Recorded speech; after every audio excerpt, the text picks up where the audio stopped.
another review video. Today we're going to give you our honest review on our new tent, the Oztent RV5. Yep, that's right. So maybe not so new. We've had it for about 6 months now, and in that 6 months we've used it a fair bit. It's definitely seen the water. It's seen a lot of wind, and it's seen rain, water, wind. We decided to upgrade or downgrade, side grade, change from the rooftop tent after we came back from Cape. We came back from Cape York and we were absolutely done with a soft top rooftop tent, especially now we have 3 of us. We needed more space. It was definitely, we had the family rooftop tent, but it was definitely a little bit squishy up in there. So we made the decision to go back to a tent. Yeah. I don't think we've ever had a tent actually. This is... Oh, a long time ago. Little dome tents. Everyone starts with a dome tent. But yeah, went to the swag and then went to the rooftop. Then went to the family size rooftop. And after that, that last big trip, setting up every day with that rooftop near on broke us. There was a fair few camp setup arguments going on. And especially with us heading the road full time, this was our decision. We looked at a lot of tents, a lot of options, and this was the tent we decided on to take with us when we hit the road full time for when we leave the caravan behind. Yeah, that's it. Easy storage is what we were looking for as well. We want to run a boat on the roof. We couldn't run a boat with a hardtop rooftop. So the plan was find something that'll work. These RV5s are pretty cool. They pack up and set up really quick, and they pack down pretty quick. They pack down pretty small, so easy enough to slot up in there. So the first thing we'll get into is the setup and the pack up of the tent. Now obviously it's called a 30-second tent, and it really is a 30-second tent. It takes bugger all. By the time you pull it out of the bag and throw it up, your mates are only pulling out the poles for their swags. So. And it's super easy that I can set it up by myself. That was super important because I do like to go away without Nigel, so we did need something that I could set up by myself. It's harder to get it off the roof than it is for me to actually set it up. Yeah. So literally all it is to set it up is pull it out of the bag, pull out each side, and then pull it up from the back and jump inside and click up the aluminium runners that are in there. I call them runners. What runners? Are they? Yeah, they're like a little lock arm. They lock in. Very easy. You just pop them in, and then it's just run around, chuck a couple of poles up and some guy ropes, and you're done. And the same thing in reverse.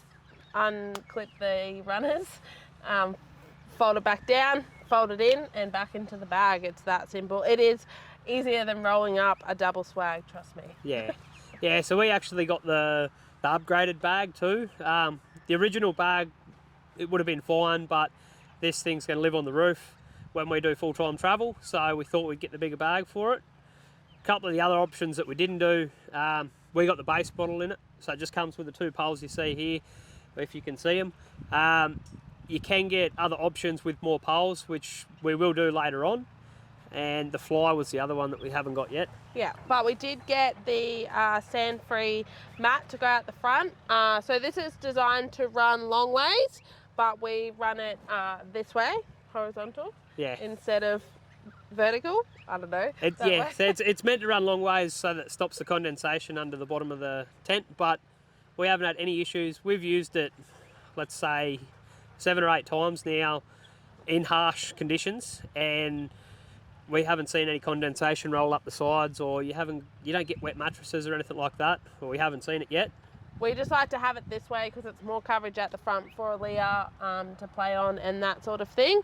And it really does help stop the sand and the dirt getting into the tent.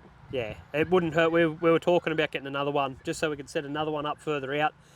It just stops, when you're in a tent, you're always walking a lot of stuff in, so that's a real bonus to it as well. Yeah. We definitely put this tent through its paces.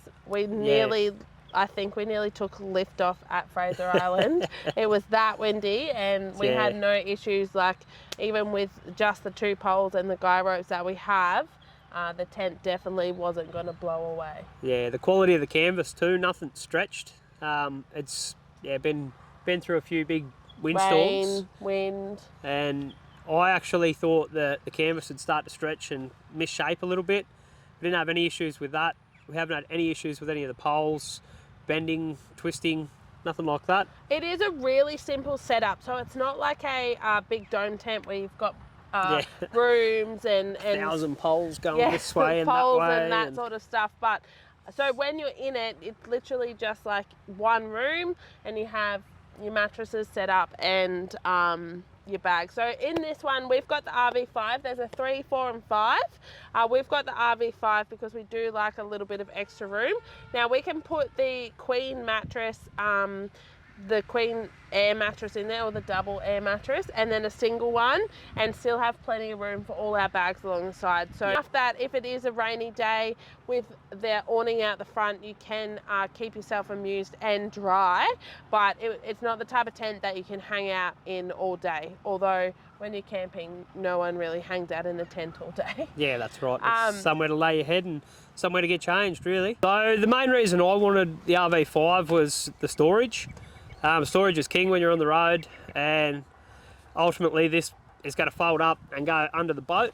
So on the roof, easy access to get it off and on, and it's out of the way. They pack down quite small for the size of the tent and how robust they are.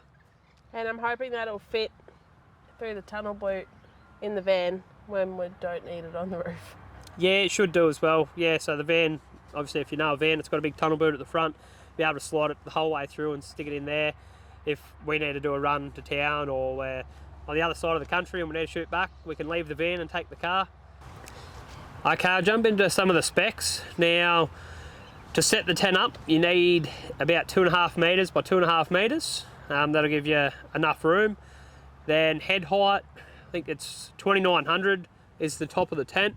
So a little bit under that, I can comfortably stand up in there and get changed towards the front of the tent. Obviously it pitches back.